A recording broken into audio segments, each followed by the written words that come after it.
नमस्कार, आपलं स्वागत आहे आयकॉन स्टील प्रस्तुत बिल्ड आयकॉन या उपक्रमामध्ये. आज आम्ही आलो इस्लामपूर सांगली इथं आणि माझ्यासोबत आहेत master engineer Arvind Karvekar sir.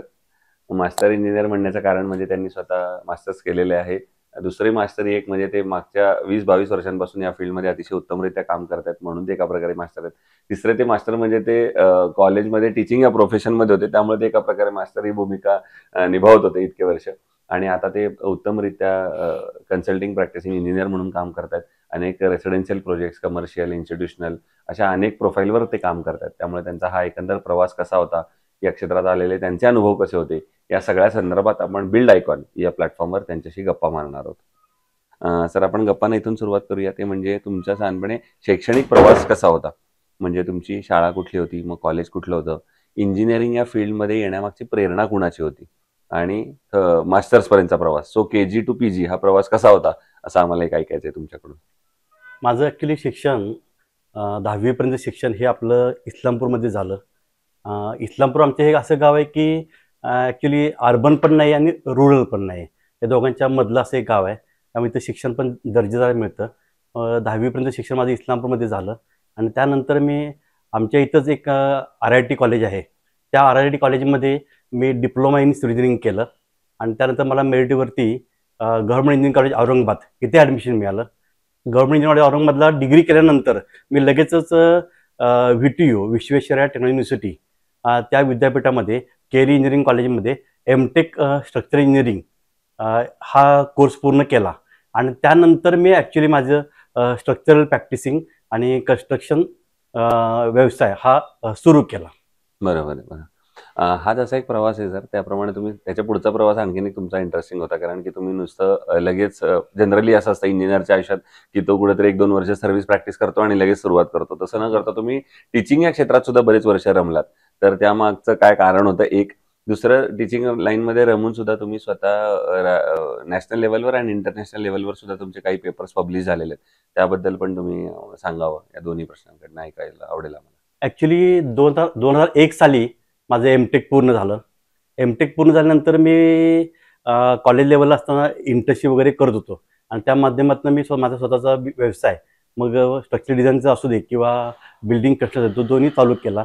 जवळजवळ 3 वर्ष मी हा व्यवसाय करत होतो आणि त्याच्यामध्ये MTech स्ट्रक्चर इंजिनिअरिंग झालं असल्यामुळे माझा ओढा जास्त डिझायनिंगमध्ये जास्त होता आणि ते करता करता 2005 साली मला एक संधी आली की शिक्षण क्षेत्रामध्ये घुसायची. मग Padmashri doctor Vitthalrao Vikhe Patil college of engineering Ahmednagar, तिथं मी 1 वर्ष टीचिंग फील्डला काम केलं. त्यानंतर मी Tatyasaheb Kore college of engineering Warananagar इथं 6 वर्ष ॲज अ असिस्टंट प्रोफेसर म्हणून काम केलं आणि त्याच्यानंतर मी Ashokrao Mane college of engineering Wathar इथं जवळजवळ 12 वर्ष मी वेगवेगळ्या पोस्टवरती हेड ऑफ डिपार्टमेंट, त्यानंतर डीन स्टुडंट्स वेलफेअर, त्यानंतर फर्स्ट इयर चीफ कोऑर्डिनेटर, अशा वेगवेगळ्या पोस्टवरती काम केलं. आणि हे काम चालू असताना माझा कन्स्ट्रक्शनचा व्यवसाय प्लस माझं जे डिझाईनची कामं होती ही कंटिन्युअस चालू होती. आणि 3 वर्षापूर्वी मी असा निर्णय घेतला, म्हणजे माझी जवळजवळ 20 वर्षे इथं सर्व्हिस नोकरी झाली आणि माझं डिझायनिंग आणि कन्स्ट्रक्शन काम चालूच होतं. आणि मग 3 वर्षापूर्वी मी निर्णय घेतला की आपण दोन्हीतलं एक काहीतरी चालू ठेवूया. आणि मग त्यावेळी मी माझं जे टीचिंग फील्ड होतं हे मी सोडलं आणि आता मी फुल टाईम माझं स्वतःचं ऑफिस आहे आणि फुल टाईम आता मी कन्सल्टन्सी प्लस माझे कन्स्ट्रक्शन वर्क दोन्ही गोष्टी करतो. आणि मला प्लॅनिंग, इलेव्हेशन आणि RC डिझाईन ह्या तिन्हीमध्ये मला खूप आवड आहे. आणि त्यासाठी मी ॲक्च्युली 20 वर्ष जॉब केल्यानंतर मी विचार केला की आपण टीचिंग फील्ड बंद करून परत समाजासाठी काहीतरी करूया किंवा समाजासाठी आपल्याला लोकांच्यात राहता येईल अशा काहीतरी गोष्टी करूया. म्हणून मी विद्यार्थ्यांना शिकवणं बंद करून परत मी कन्स्ट्रक्शन फील्डमध्ये जोरदारपणे सुरुवात केली. क्या बात आहे. मग त्यानंतर या क्षेत्रातल्या काही प्रश्नांकडे येऊया. त्यातला पहिला प्रश्न असा आहे की या क्षेत्रात आता तुम्ही काम करताना बघितलं असेल की इथं अकुशल कामगारांचं प्रमाण फार मोठं आहे, अनस्किल्ड लेबर. तुम्ही जरी इंजिनियर्स बरेच घडवले असले तरी कामगार जे राहिले ते बरेचसे अनस्किल्ड राहिले अशा या सगळ्यामध्ये. आणि अशा अनस्किल्ड लोकांबरोबर काम करणं बऱ्याचदा धोकादायक सुद्धा ठरू शकतं. तर तुम्ही आता ती परिस्थिती कशी हाताळता जेव्हा लेबर एकदम अनस्किल्ड असतात? तुम्ही म्हणताय हा म्हणजे एकदम आत्ताची ही योग्य परिस्थिती आहे. आता तर असं झालं की स्किल्ड लेबर मिळणं खूप अवघड झालंय. म्हणजे इस्लामपूर तसंही मी तुम्हाला मगाशी बोललो की पूर्ण अर्बन पण नाही आणि पूर्ण रुरल पण नाही, म्हणजे दोघांचा एक मध्य असलेलं शहर आहे. आणि इथं आम्हाला म्हणजे जर लेबरमध्ये बघितलं तर गवंडी लोकांचा आम्हाला खूप इथं प्रॉब्लेम आता आता आम्हाला आम्ही फेस करतोय. कारण पहिलं काय व्हायचं की आम्हाला कर्नाटकामधून बेळगाव साईडनं गवंडी लोकांची खूप मोठी फौज मिळायची, पण आता असं झालं की तिकडनं येणारे लोक पण आता कमी झालेत आणि आपल्याकडचे जे पारंपरिक जे गवंडी लोक होती त्यांची पण आता संख्या कमी झाली. मग त्यामुळे आता परत युपी बिहार मधले पण लोक गवंडी काम, फरशी काम, सेंटरिंग काम, ती लोक कुठलेही काम करायला तयार असतात आणि कुठलेही काम ते स्किल करतात. मग त्या लोकांच्या वरती अवलंबून राहून म्हणजे मोठे मोठे प्रोजेक्टला अपार्टमेंटच्या कामावरती बाहेरनं टीम मागून काम हे आम्हाला करायला लागतात. बरोबर. दुसरं, आता तुम्ही being master and structural engineering म्हणून तुम्ही प्रॅक्टिस बरेच वर्ष केली कन्सल्टन्सी, त्यामुळं हा प्रश्न विचारायचा होता. म्हणजे कन्स्ट्रक्शनमध्ये प्लॅन ही स्टेज अतिशय महत्त्वाची असते. तर त्या प्लॅनवर काम करताना तुम्ही कशी काळजी घेता आणि तुमच्या नजरेतून प्लॅनचं महत्त्व काय आहे? एकदम बरोबर प्रश्न विचारला. कारण मी असं ऑब्झर्व केलं की ओनर लोक काय करतात की प्लॅनिंगला वेळ देत नाहीत. मी त्यांना नेहमी सांगतो की तुम्ही प्लॅनिंगला वेळ जास्त द्या, कन्स्ट्रक्शन हे होणारच आहे. कारण काय होतं, कन्स्ट्रक्शन पूर्ण होतं आणि मग ओनर म्हणतो अरे यार हेच मला बाथरूम इथं पाहिजे होतं, WC मला इथं पाहिजे होतं, ही खोली माझी चुकली, ही खोली साईज माझी कमी झाली. कारण ते काय करतात, काहीतरी प्लॅन काढून द्या. तर मी माझ्या ओनर क्लायंटला नेहमी सांगतो की तुम्ही वेळ कुठं द्या मला, तर प्लॅनिंगला द्या. तुमच्या काय रिक्वायरमेंट ते मला पूर्ण सांगा आणि त्याप्रमाणे मी प्लॅन बनवतो. त्यात आपण प्लॅनमध्ये एकदा नाही 10, 15, 20 वेळा बदल करूया. एकदा प्लॅन परफेक्ट तयार झाला की मग त्या पद्धतीने त्यामध्ये कुठलाही चेंज करायचं नाही, पूर्णपणे कन्स्ट्रक्शन त्या प्लॅन प्रमाणे करूया असं मी ओनर नेहमी सांगतो. आणि खूप लोक काय करतात की प्लॅनिंगला लक्ष देत नाहीत. पण पहिलं प्लॅनिंग, मग तुमचं त्याचं काय असेल ते इलेव्हेशन करणं, मग त्याचं RCC डिझाईन करणं आणि मग एक्झिक्युशन करणं, ह्या स्टेप्स ऍक्च्युली कुठल्याही कामाबाबतीत म्हणजे तंतोतंत पाळल्या गेल्या पाहिजेत. अगदी बरोबर आहे. दुसरं, आता रेसिडेन्शियलमध्ये पण काम करताना हा झाला प्लॅनिंगचा मुद्दा. त्याचप्रमाणे तुम्हाला असेही कस्टमर काही भेटले असतील जे म्हणाले असतील की आमचं बजेट फार कमी आहे आणि आता इतक्याच बजेटमध्ये आता आम्हाला घर पूर्ण करून द्या. तर अशा वेळेला की इंजिनियर म्हणून तुमच्यावर जबाबदारी असते की चांगल्या दर्जेदार बांधकाम करावं. तर अशा वेळेला दर्जा आणि बजेट या दोन्हीची सांगड मग तुम्ही कशी घालता? ह्याच्यामध्ये मी एक मुद्दा इथं मांडू शकतोय. मी नेहमीच विचार करायचं, आज आपल्याकडं RCC बिल्डिंगचा एक हे आलाय, एक ट्रेंड आहे. पण खरंच एखाद्याला जर आपल्याला नाही जर G+1 बिल्डिंग बांधायचंय तर आपल्या जुन्या पद्धतीनं आपण जर ती लोड बेरिंग बिल्डिंग बांधली तर 100% त्याचं कॉस्ट कमी होऊ शकते. म्हणजे मी असं म्हणत नाही की तुम्ही दगड मातीची जुन्या पद्धतीने चिखलाची इमारत बांधा. आता आपण जे मटेरियल वापरतो सळी, सिमेंट, विटा, वाळू हेच मटेरियल वापरायचं. पण कॉस्टिंग वाढते कुठं, तर RCC आयटमला कॉस्टिंग वाढते. जर मला 10 मजली इमारत बांधायची ना तर 100% मला RCC इमारत बांधायला लागते, लोड बेरिंग इमारत मला चालत नाही.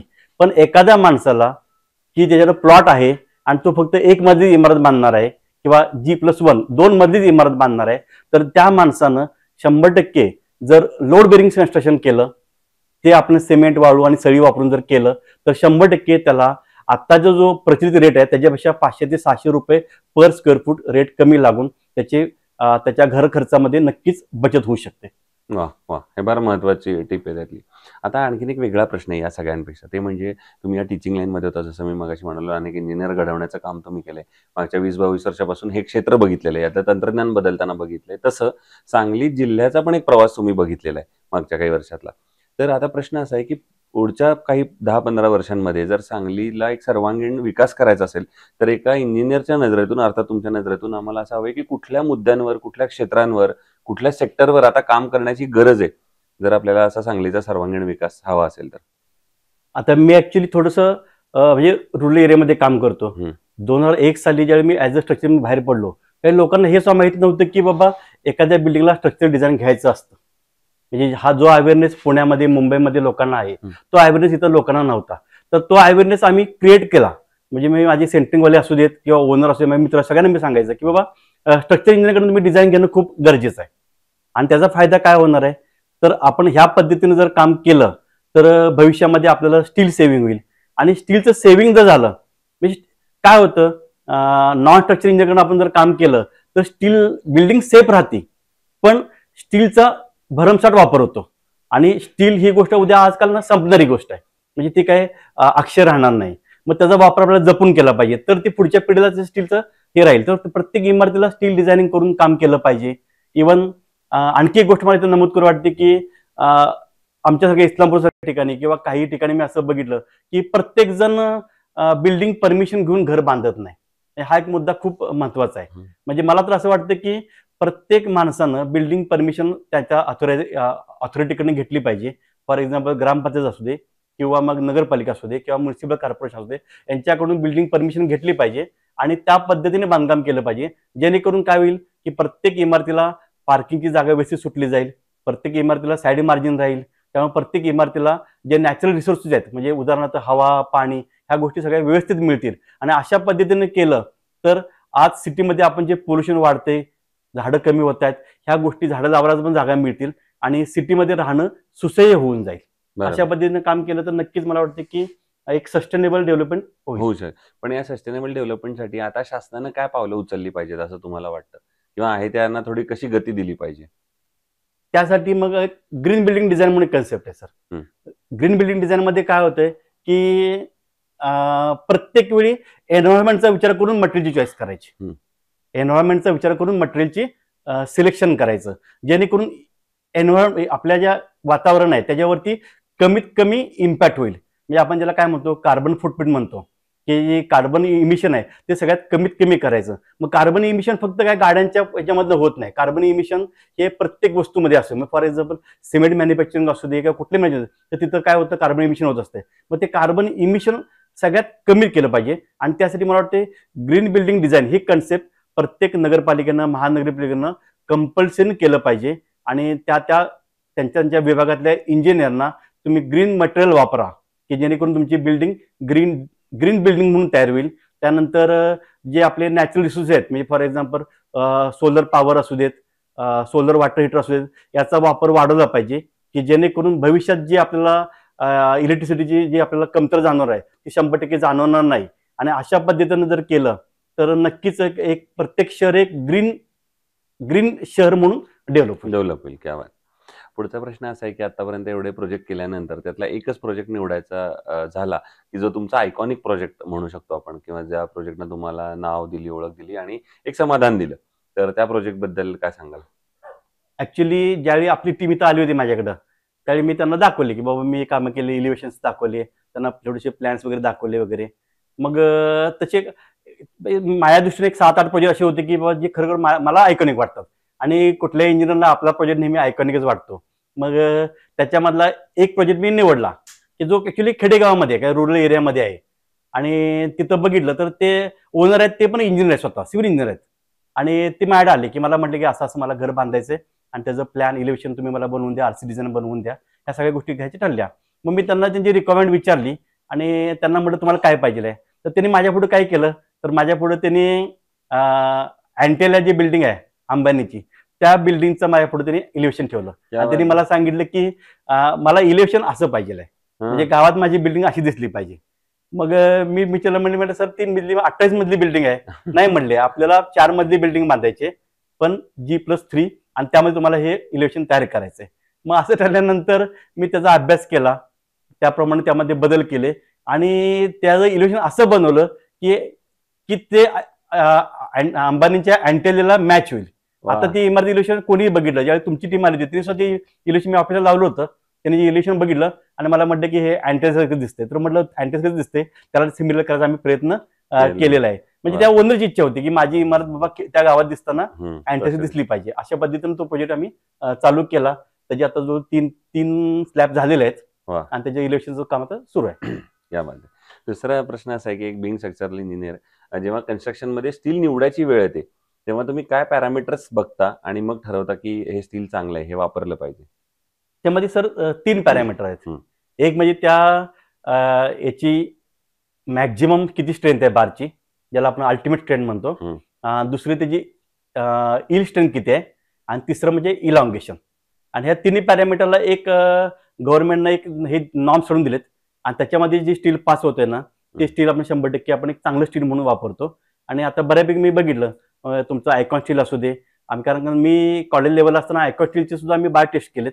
तर तुमचे सुद्धा बार स्टीलचे बार हे आमच्या सर्व टेस्टमध्ये त्यावेळी पास आलेले आहेत. म्हणजे एक वन ऑफ द जे आपल्या ब्रँडेड माझ्या बाजारामध्ये हे आहेत चांगल्या कंपन्या आहेत, त्यामध्ये आयकॉन स्टीलचं पण एक नाव चांगलं आहे आणि त्याचे स्टील सगळ्या टेस्टमध्ये नक्कीच पास झालेलं आहे. तुम्ही जसं म्हणलं तसं आयकॉन स्टील तुम्ही वापरलंच आहे, तर मग त्यांच्या प्रॉडक्ट किंवा सर्व्हिस बद्दल तुम्हाला कसा आहे अनुभव? आता आयकॉन स्टीलचं बोलायला झालं तर आमच्या इथं तुमचे आयकॉन स्टीलचे सेल्स म्हणून उभारले आहेत, ते काम करतात. आणि तुम्ही आता म्हणालाच होता की त्याप्रमाणे तुम्ही आयकॉन स्टील वापरलेले आहे अनेक प्रोजेक्टवर, तर तुमचा आयकॉन स्टीलचा प्रॉडक्ट आणि सर्व्हिस म्हणून कसा आहे फीडबॅक? आयकॉन स्टीलचं ॲक्च्युली आमच्या इस्लामपूरमध्ये तुमचे जे आहेत ट्रेडर्स आहेत ते हुबाली बंधू आहेत. हं. आणि आम्ही त्यांच्याकडून हे आयकॉन स्टीलचं पूर्णपणे परचेस करतो. आणि त्यांच्याने आमचे इतके संबंध चांगले आहेत की आम्ही त्यांना फक्त फोनवरून ऑर्डर देतो की बाबा नंबर ऑफ बार्स किती आहेत वेगवेगळ्या डायमीटरचे, आणि त्याप्रमाणे आम्ही वजन सुद्धा चेक करायला जात नाही, इतका आम्ही त्यांच्यावर आमचा विश्वास आहे. तर डायरेक्ट आम्ही दिलेल्या ॲड्रेसवरती गाडी पाठवतात आणि नंतर आम्ही त्यांना त्यांचे पेमेंट वगैरे हे पूर्णपणे करतो. अशा पद्धतीनं आमचा विश्वास हा इथं पूर्णपणे बिझनेस आमचा हा विश्वासावरती चालतो. आणि त्या विश्वासाला कधीही इस्लामपूरमध्ये आमचे जे हुबाली ट्रेडर्स आहेत त्यांनी कधीही त्याला टाळा जाऊन दिलेला नाही. क्या बात! आणि आता अगदी सर शेवटचा प्रश्न, ते म्हणजे बिंग इंजिनियर सुद्धा तुम्ही आहात आणि एवढे वर्ष तुम्ही आता इंजिनियर घडवण्याचं पण काम केलंय. त्याचप्रमाणे आता जी भावी इंजिनियर्स येतात या क्षेत्रामध्ये, त्यांना या क्षेत्रात पहिलं पाऊल टाकण्यापूर्वी तुम्ही काय सल्ला द्याल? मी त्यांना एवढंच सांगेन की सुरुवातीची 2 ते 3 वर्ष तुम्ही फील्डवरती शिकण्यासाठी घालवा आणि त्यानंतर मग तुम्ही स्वतःचा बिझनेस चालू करा. मग तुम्ही कन्स्ट्रक्शनमध्ये जा, कन्सल्टन्सी करा. आणखी एक मी काही इंजिनियरना सांगेन की आजकाल काय होते की 90-95% इंजिनियर जे लोक बनतात ते एकच काम शिकतात की बाबा मला कन्स्ट्रक्शनचं काम करायचं आहे. तर आपल्या सिव्हिल इंजिनिअरिंगमध्ये कन्स्ट्रक्शन सोडून surveying, transportation, environmental engineering, soil mechanics असे वेगवेगळे सब्जेक्ट आहेत ज्यामध्ये तुम्ही वेगवेगळ्या पद्धतीने कन्सल्टन्सी करू शकतात. आणि त्यामध्ये कॉम्पिटिशन्स खूप कमी आहे. आज कन्स्ट्रक्शनमध्ये कॉम्पिटिशन खूप आहे कारण इंजिनिअरिंग कॉलेज खूप झालेले आहेत. तर तुम्ही असे फील्ड निवडा सिव्हिलमधीलच की ज्यामध्ये कॉम्पिटिशन कमी आहे, आणि असे फील्ड निवडला तर 100% तुम्हाला कधीही कामाची कमतरता जाणवणार नाही. क्या बात आहे! तर हे होते इंजिनियर अरविंद कारवेकर सर, आणि त्यांनी सांगितलं त्याप्रमाणे हे क्षेत्र इतकं व्हास्ट आहे आणि इतकं मोठं आहे की त्यात कराल तितकं काम कमी आहे. आणि त्याप्रमाणे जसं कॉलेजमध्ये थेअरी आणि प्रॅक्टिकलला मिळून 100 मार्क जेव्हा पूर्ण होतात तेव्हा तो परिपूर्ण विद्यार्थी होतो. जसं जर परिपूर्ण तुम्हाला सिव्हिल इंजिनियर बनायचं असेल तर तुम्ही थेरॉटिकल नॉलेज कॉलेजमध्ये घ्यालच, थोडं प्रॅक्टिकल नॉलेज घ्या आणि मग या क्षेत्रामध्ये या क्षेत्रामध्ये यश तुम्हाला नक्की मिळेल. पुन्हा एकदा सर आपल्या मनापासून आभार की तुम्ही आलात त्याबद्दल, आणि भविष्यात सुद्धा असेच आयकॉनिक प्रोजेक्टची निर्मिती तुमच्या हातून घडावी याच आयकॉन स्टील तर्फे मनपूर्वक शुभेच्छा. धन्यवाद सर.